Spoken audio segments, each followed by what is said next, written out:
When lonely rancher Nathaniel Cross finally met his mail-order bride, Catherine Wells, after 8 months of correspondence, he discovered the woman stepping off the stagecoach was actually his childhood friend, Christopher, a man fleeing scandal, who had been living as his deceased cousin to survive. As the Wyoming Territory wind whipped around them in 1875, Nathaniel faced an impossible choice between the life he'd planned and the friend he'd lost years ago. But when bounty hunters arrive seeking Christopher's capture, will Nathaniel risk everything to protect the person who deceived him, or discover that sometimes the greatest love stories aren't the ones you expect? Dust swirled around Nathaniel Cross, like tiny golden dancers in the morning. Sunday, the Wyoming Territory, stretched out before him in 1875, empty as his heart had been for too many months. He pressed the wrinkled photograph against his chest, feeling the paper crackle under his rough fingers. 8 months. That's how long he'd been waiting for Catherine Wells to arrive from Boston. 8 months of talking to his horses instead of people. 8 months of cooking beans and hardtack, while dreaming of home-cooked meals and gentle laughter filling his lonely cabin. The ranch house behind him creaked in the wind like old bones. Paint peeled from the shutters, and the front steps sagged under years of Wyoming winters. Everything needed a woman's touch. Curtains for the bare windows, flowers in the empty garden, warmth where only shadows lived now. His cattle wandered the distant hills like scattered brown dots. 300 head of beef, enough to make a good living if beef prices stayed fair. But money couldn't buy conversation at dinner or someone to share the sunrise coffee with. Nathaniel pulled out Catherine's latest letter, reading her neat handwriting for the 100th time. She wrote about Boston's crowded streets and how she longed for wide open spaces. She mentioned loving to cook and tend gardens. Most importantly, she said she wanted a quiet life with an honest man who wouldn't judge her past. What past could a proper Boston lady have? The question had bothered him for weeks, but he pushed it away. Everyone deserved a fresh start out here in the territories. The sound of distant wheels made him look up sharply. A dust cloud rose from the main road, growing bigger by the minute. His heart started beating like a trapped bird against his ribs. Could this finally be her? He straightened his best shirt and ran fingers through his dark hair. The mirror that morning had shown a face weathered by sun and wind, hands scarred from ranch work, but eyes still hopeful. At 32, he wasn't young anymore, but he wasn't old either. The stagecoach grew clearer now, rocking side to side on the rutted trail.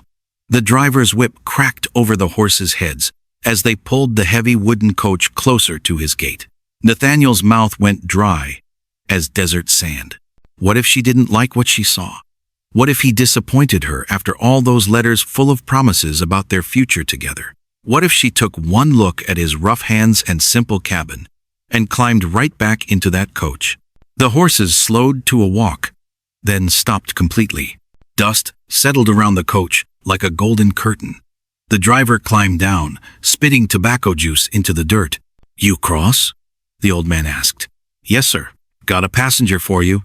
The coach door handle turned with a metallic click that seemed loud as thunder in the sudden quiet. The door swung open with a rusty squeak that made Nathaniel's teeth ache. A boot appeared first. A man's boot, scuffed brown leather with worn heels. Then a long leg in dark pants, followed by broad shoulders struggling to fit through the narrow coach opening. Nathaniel blinked hard, thinking the desert sun was playing tricks on his eyes. But when he looked again, the same impossible sight greeted him. A tall figure in women's clothing stood before him, but everything about the person screamed male. From the square jaw to the large hands to the way they stood with feet apart like a cowboy ready for trouble. "You must be Nathaniel," the stranger said, in a voice deeper than any woman's should be. The photograph slipped from Nathaniel's numb fingers, spinning away on a sudden gust of wind.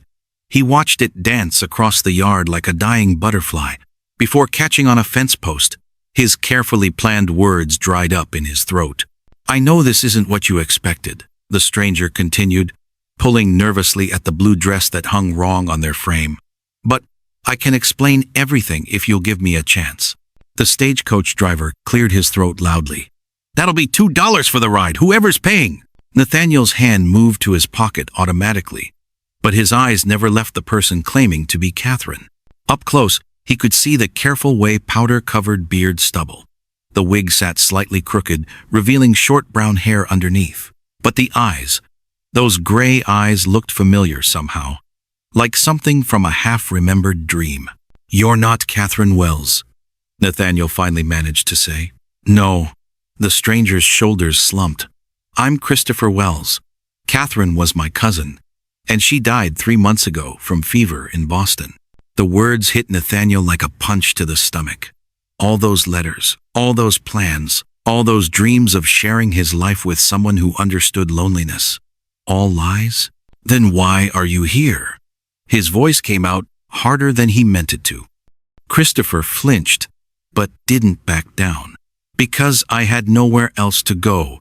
Because Catherine told me about your letters before she died, and they sounded like they came from a good man. Because I've been running for so long that I forgot what home felt like."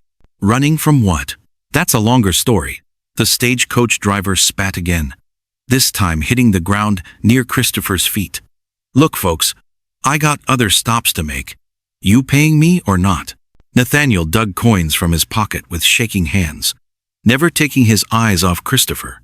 The driver grabbed the money, climbed back onto his seat, and whipped his horses into motion. The coach rolled away in another cloud of dust, leaving the two men alone in the growing silence. "I know you're angry," Christopher said quietly. "I know I deceived you. But Catherine's letters were real. I just continued writing them after she passed, because I didn't know how to tell you the truth." "So you came here dressed as a woman to fool me forever?" "No." Christopher pulled off the crooked wig, revealing hair the color of prairie grass.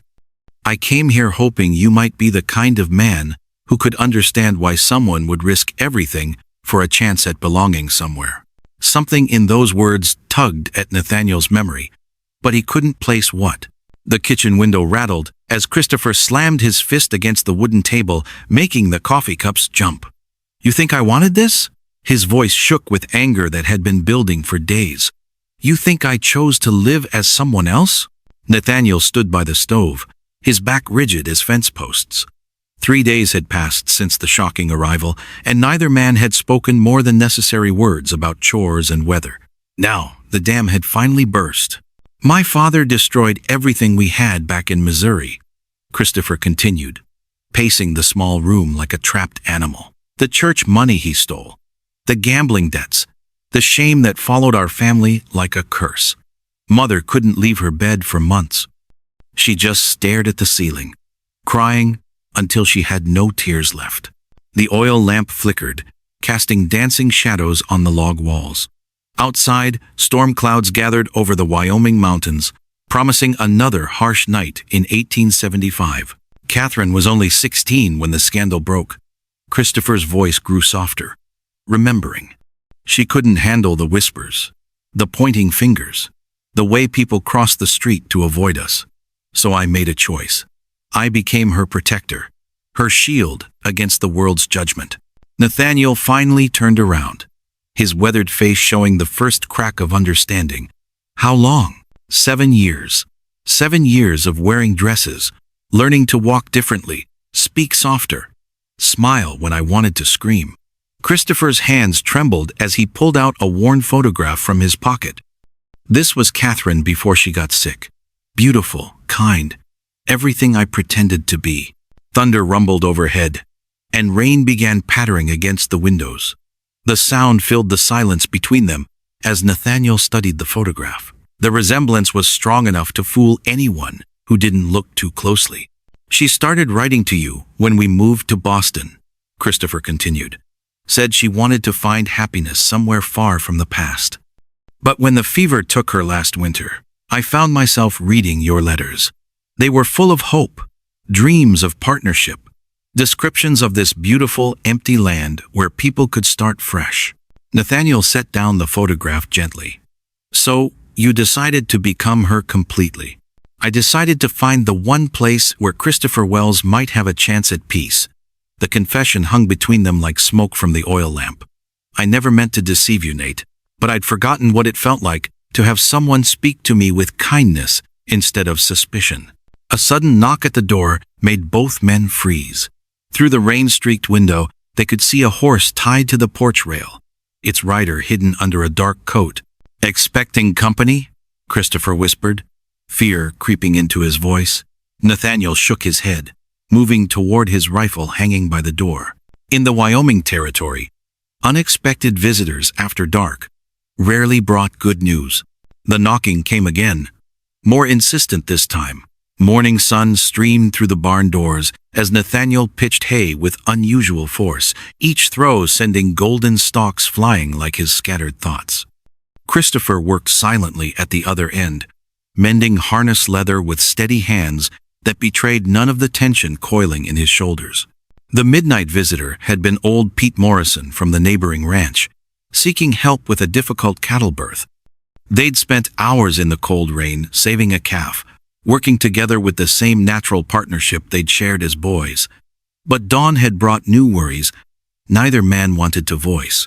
"Riders, coming up the valley," Christopher announced, squinting through the barn door. 5 of them, moving fast. Nathaniel dropped his pitchfork and moved to the window.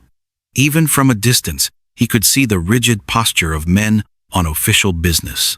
The lead rider wore a badge that caught the morning light like a warning. Inside the house, now, Nathaniel's command carried an edge that made Christopher's blood turn cold.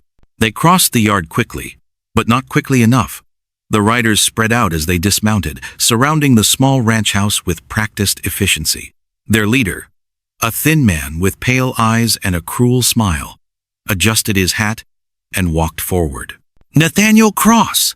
The voice carried authority mixed with satisfaction. "I'm Sheriff Jeremiah Colt from Missouri. I believe you have something that belongs to me." Christopher felt the world tilt sideways. After 7 years of running, his past had finally caught up with him in this remote Wyoming valley. Behind Colt, 4 deputies spread out, with hands resting on their gun handles, ready for trouble.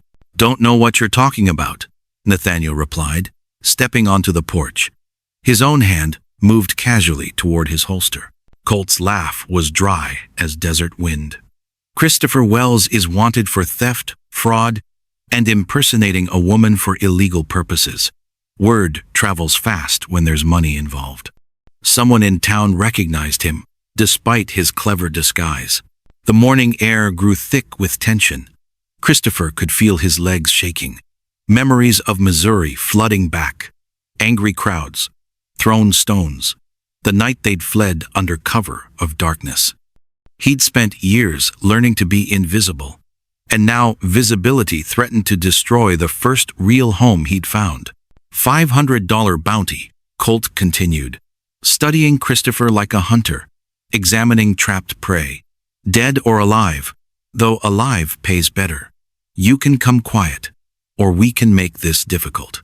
Nathaniel stepped protectively in front of Christopher, his jaw set in determined lines. "He's not going anywhere with you. That's not your choice anymore, Cross." Colt's deputies moved closer, forming a tightening circle. "This man is a wanted criminal, and I'm here to collect what's owed." The confrontation balanced on a knife's edge. In the distance, dust clouds appeared on the horizon. More riders approaching at full gallop. Christopher's heart sank, assuming they were reinforcements for Colt's posse. But as the riders drew closer, he recognized Mrs. Henderson's gray mare leading a group of local ranchers, all armed and riding hard toward the Broken Arrow Ranch.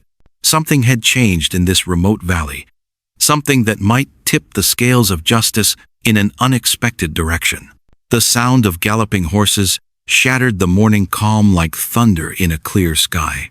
Nathaniel dropped his hammer and spun toward the noise, his heart already knowing what his eyes would soon confirm. 5 riders charged across the prairie, their dust cloud rising like smoke from a wildfire. "Christopher, get inside!" Nathaniel shouted. But his friend was already moving, those gray eyes wide with recognition and terror. The lead rider pulled his horse to a stop just 10 feet away. Jeremiah Colt sat tall in his saddle, a silver badge glinting on his vest like a predator's tooth. Behind him, 4 men spread out in a half circle, their hands resting on their gun handles. "Morning, Cross," Colt called out, his voice smooth as snake oil. "Beautiful day for catching fugitives." Nathaniel stepped forward, placing himself between the mounted men and the house. "Don't know what you're talking about, Sheriff." Colt's laugh was cold as winter wind. "Bounty hunter, actually, and I think you do know. See, I've been tracking a very interesting fellow across 3 territories. Goes by Christopher Wells these days, though he's worn more names than a traveling actor." From inside the house came the creak of floorboards. Christopher was listening to every word. "Man I'm looking for has quite a price on his head," Colt continued, pulling a folded paper from his coat. $500 for fraud, theft, and impersonating a woman for illegal purposes. That's enough money to buy a lot of cattle. Cross. Nathaniel's jaw tightened.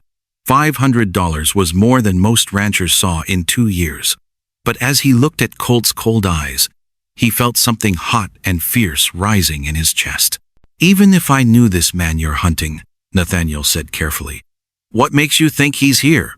"Oh, I know he's here." Colt folded the wanted poster and tucked it away.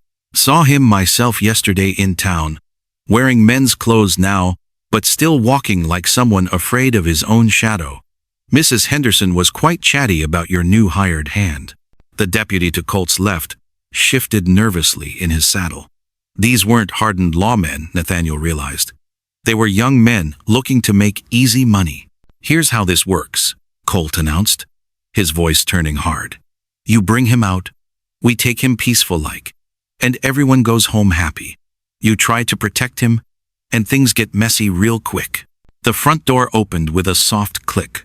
Christopher stepped onto the porch, his shoulders straight despite the fear in his eyes. He'd changed from the frightened person in a dress to something Nathaniel had never seen before, someone ready to face his past. "I'm right here, Colt," Christopher called out. "No need to threaten innocent people." Nathaniel turned to stare at his friend in amazement. The voice was steady, calm, strong. Colt's grin widened, like a wolf spotting wounded prey. "There's the man himself. Christopher Wells. You're under arrest for—" "Wait." Nathaniel's hand moved to his belt, fingers brushing the handle of his Colt .45. "Before you take anyone anywhere, I've got some questions about those charges." The air grew thick with tension. One of the younger deputies licked his lips nervously. His horse danced sideways, sensing the danger. "This isn't a courtroom, Cross," Colt warned. "No," Nathaniel agreed, his voice deadly quiet. "It's my land, and on my land we believe in hearing both sides of a story before we let strangers ride off with our friends." Mrs. Henderson's shotgun appeared over the ridge like salvation itself, followed by the determined face of the woman who'd helped birth half the babies in the territory. Behind her came the Martinez family's wagon, then the Sweeneys on horseback, then more neighbors than Nathaniel had ever seen gathered in one place. "Well now," the elderly woman called out, her voice carrying across the yard clear as a church bell. "Looks like we've got ourselves some visitors." Colt's confident smirk flickered for just a moment, before returning full force. "Ma'am, this is official business. Best you folks move along." "Official business on the Cross Ranch?" Jim Martinez stepped down from his wagon, his rifle cradled casual-like in his arms. "That's interesting, since we're the closest thing to law this territory has." Christopher stared in wonder at the growing crowd of neighbors. These were people he'd only known for days, yet here they stood, facing down armed strangers on his behalf. "You see," Mrs. Henderson continued, settling her shotgun more comfortably against her shoulder, "we've been talking amongst ourselves about this young man who fixed Miguel's broken wheel without asking for payment, about how he helped little Sarah with her reading when she was struggling, about how he's been nothing but helpful and kind to every soul in this valley. Doesn't matter what he's done here." One of Colt's deputies spoke up, his voice shaky. "He's wanted for crimes in Missouri." "Crimes?" scoffed Mary Sweeney. "You mean surviving after his family was ruined by gossip and shame? You mean taking care of a sick relative? You mean doing whatever it took to keep food on the table?" Christopher's eyes filled with tears he'd been holding back for months. No one had ever defended him before. No one had ever stood up and said his choices made sense. Colt's face was turning red with anger. "You people are interfering with justice." "Whose justice?" asked old Pete from the general store. "The kind that drives a boy from his home for his father's mistakes? The kind that makes survival into a crime?" Nathaniel watched in amazement as more neighbors arrived. The Hendersons' grown sons, the widow Patterson with her late husband's hunting rifle, even young Tommy Martinez, barely 16, but carrying himself like a man. "Here's what I see," Mrs. Henderson announced. "I see a bounty hunter who rode onto our land making threats against our people. I see a man who's done nothing but help his neighbors since he arrived. And I see which side deserves our protection." The youngest of Colt's men whispered something to his partner. Nathaniel caught the word outnumbered and felt hope rising in his chest. "You're making a grave mistake," Colt warned, but his voice had lost its earlier confidence. "Maybe so." Jim Martinez worked the lever on his rifle with a soft click. "But we've been making our own mistakes out here for years. Seems to work out better than letting strangers make them for us." Christopher stepped forward, his voice stronger than it had ever been. "I appreciate what you're all doing, but I won't have blood spilled on my account." "Won't be any blood," Mrs. Henderson said firmly. "These boys are going to realize they're not welcome here and ride on back where they came from." Colt looked around at the determined faces surrounding him. His deputies were shifting nervously, clearly having second thoughts about their easy money. "This isn't over," he snarled. "Yes," Nathaniel said quietly, stepping beside Christopher. "It Island." Fire blazed in the stone hearth as Christopher stared at the wanted poster crumpled in his trembling hands. The bounty hunters had left more than threats. They had dropped proof of crimes he never committed, lies twisted into legal documents that could hang him. "They're saying I killed a man in Kansas," Christopher whispered, his voice breaking like thin ice. "A storekeeper named William Hayes. But I was in Boston caring for Catherine when this happened." Nathaniel grabbed the poster, studying the crude drawing that barely resembled his friend. The reward amount made his stomach drop $500, enough to bring every greedy gunslinger within 3 territories to their door. "This changes everything," Mrs. Henderson said from her chair by the fire.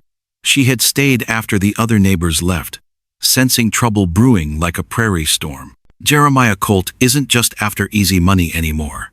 Murder carries a hanging rope." Christopher stood abruptly, pacing to the window, where moonlight painted the yard silver. His reflection stared back a man caught between 2 worlds, wearing borrowed clothes and borrowed time. "I have to leave. Tonight. Before more bounty hunters come." "Running won't solve this," Nathaniel argued, but doubt crept into his voice. How could they prove Christopher's innocence from 1,000 miles away? Mrs. Henderson cleared her throat, drawing their attention. "My late husband knew people in Kansas. Telegraph operators, newspaper men, folks who keep good records." She pulled a small leather book from her bag. "If Christopher was in Boston during this murder, there will be proof. Hospital records, boarding house registers, something." Hope flickered in Christopher's eyes like candlelight in wind. "You would help me? Even knowing the danger?" The old woman smiled, her weathered face kind but determined.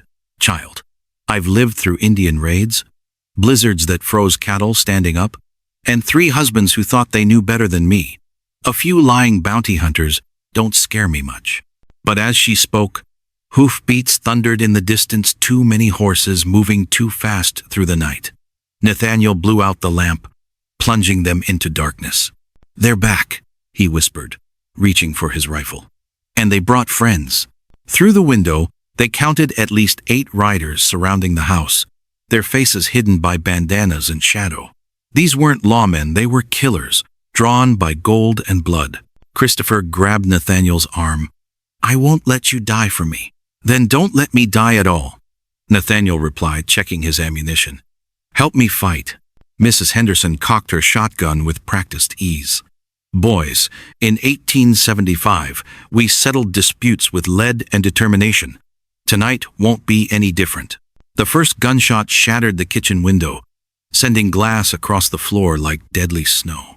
The siege had begun, and Christopher Wells faced his greatest test, not just surviving the night, but discovering whether he had the courage to stop running and start fighting for the life he desperately wanted. Outside, voices called for his surrender, promising quick death instead of the hangman's rope. Dawn painted the Wyoming sky purple and gold, but inside the bullet-scarred house, 3 people sat exhausted among overturned furniture and empty shells.